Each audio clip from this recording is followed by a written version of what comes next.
The first thing to say about the indigenous traditions of our region is that they were only reluctantly acknowledged to be religious at all. Anthropologists of Aboriginal Australia, such as Strelo, Elkin, Stanner, were among a minority in their guild who discerned a profound spirituality in the stories and customs emanating from the dreaming. And theologians such as Martin Wilson, Frank Fletcher and Eugene Stockton, if any of those are known to you. I still correspond with Eugene. He has nothing to do with computers. We write letters. It's just nice and slow and leisurely.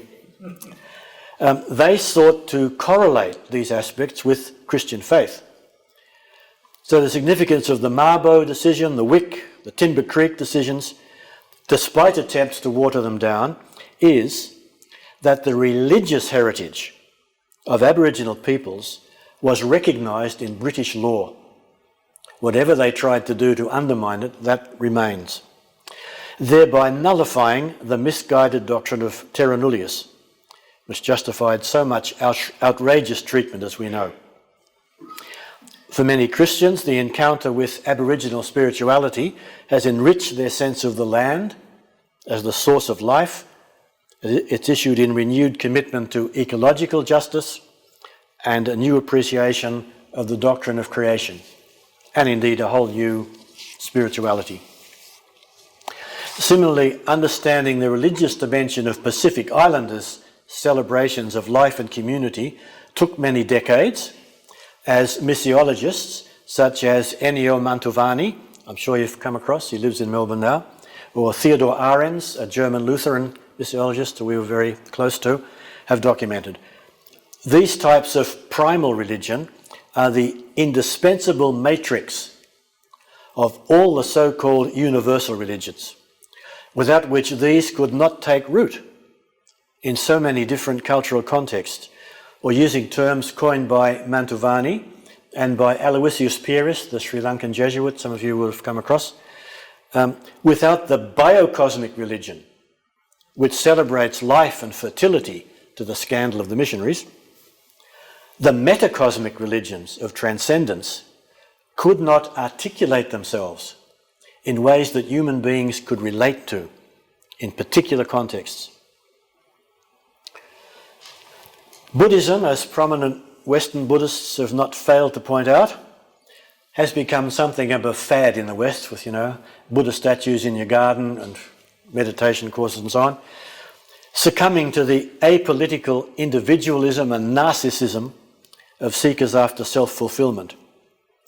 Whereas in its origins, it contained not only rigorous spiritual practices. If you've ever read accounts by Westerners who've been in Theravada or Zen monasteries, it is you're talking Cistercian rigour. This is really, really physically and mentally tough. But also very strong teachings on social and economic justice.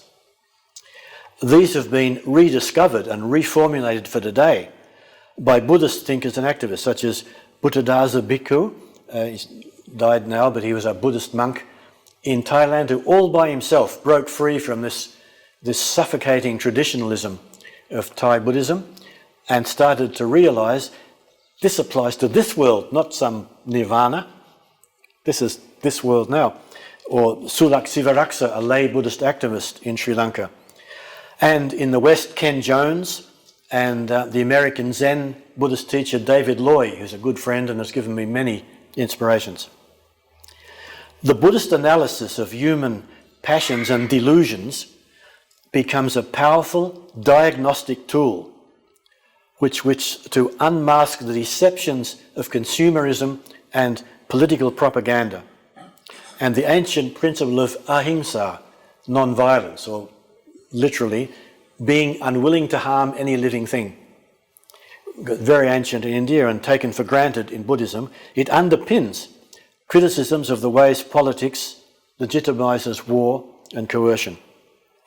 Yet Buddhist societies have been complicit in justifying some of the most egregious violence of our times, from refusing to condemn the ruthless warmongering of Imperial Japan to support for ethnic nationalism in Sri Lanka, to the point where the monks actually formed a political party to whip up nationalistic sentiment, and the persecution of the Rohingya in Myanmar, simply because they are Muslims, by the army egged on by nationalistic Buddhist monks. I mean, these are unsavoury realities. I formed a great love of Buddhism and used to think, oh, that's the only one that's really pacifistic. They too have succumbed. So it's a lamentable failure to abide by the non-violence intrinsic to Buddhist teaching. Christians coming to us, though they are persecuted minorities in many Asian countries, some of you will know John Allen, the American who writes a lot about the Vatican and church affairs. He's written a book saying that Christianity has never been subjected to such widespread and vicious persecution at any time, including the first centuries under the Roman empires, as now. And the statistics are really sobering. Yet, Christianity, as we know, has had an enormous impact on Pacific Island nations. Though they laboured under the delusion that Aboriginal, Melanesian, Polynesian cultures were inferior and even evil, the missionaries eventually learned to accept aspects of them into Christian belief and practice, and today the lively indigenous churches of the Pacific are an integral part of people's lives. But these churches also have a long history of fighting among themselves, and in many cases they remain exclusivist in their theology and absolutist in their moral teachings. The unfortunate case of Israel Folau demonstrated that recently. In Papua New Guinea, we came across several examples of one-man churches, like his father's outfit, with views just as extreme, absolutely incorrigible.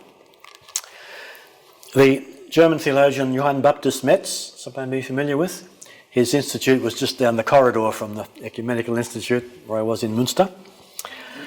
He has asserted that at the core of what he calls the Christian program for the age of globalization is compassion.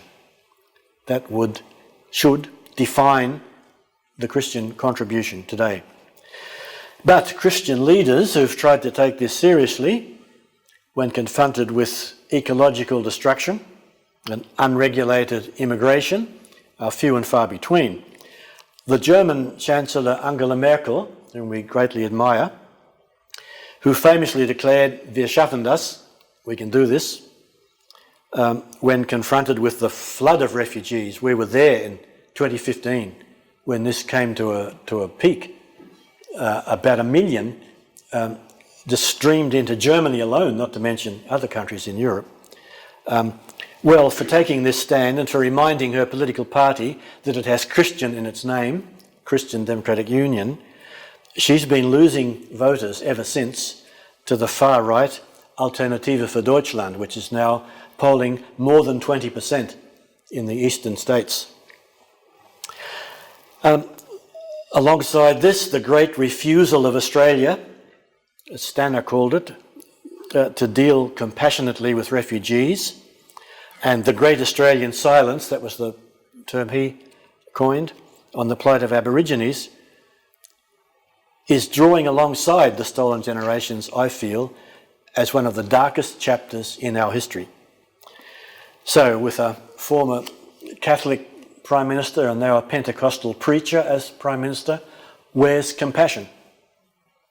Translated into actual policy.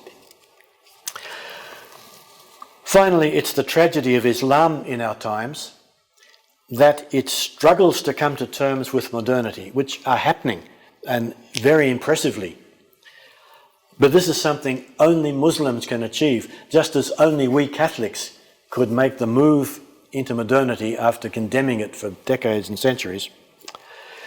These struggles have been overwhelmed by the spread of these radical exclusivist movements, such as the Muslim Brotherhood, Al-Qaeda, Islamic State, etc., covertly aided and abetted by sympathisers in Islamic governments, such as those of Saudi Arabia, Pakistan, and so on.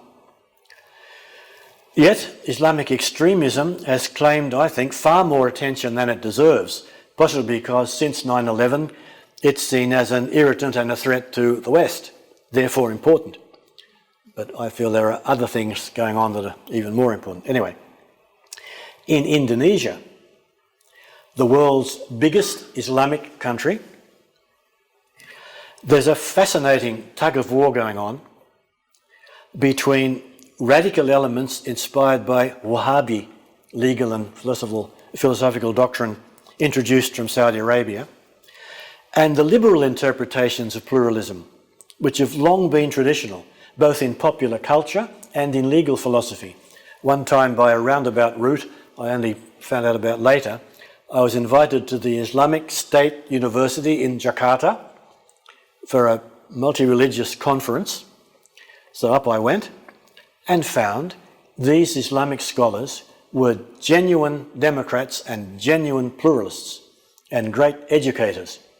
And that's what the whole conference was about, and it was very professional, very impressive. So it's happening. But from the very beginning of the Republic, when the Islamists attempt to include Sharia law in the Constitution, as an annex to the Constitution, were thwarted by Sukarno. He just eliminated it the next day. But radical Islamic parties have never been able to take control of Indonesian politics. Rather, these huge popular movements, tens of millions, Nahdlatul Ulama and Muhammadiyah particularly, they have preserved what one writer calls the social capital, which brought about in the end the fall of Suharto, the ruthless dictator, albeit after 2 decades of authoritarian rule. The point of mentioning these examples of religious actors in the public sphere of civil society is to suggest the roles the religions might play in the much vaster and more complex scenario of a global civil society. This is becoming the matrix in which all the religions now subsist, transcending their particularities, just as their teachings transcend the economic doctrines of neoliberalism, the narrow mentality of scientism, and the amorality of so much political practice. It may seem incongruous, it would probably be ridiculed in public discourse, but it has long been my conviction that at the root of the problems caused by the religions with their exclusivist doctrines and constant quarrelling lie theological problems, which only they can solve. It is also my contention that they can best address these problems together, collaboratively,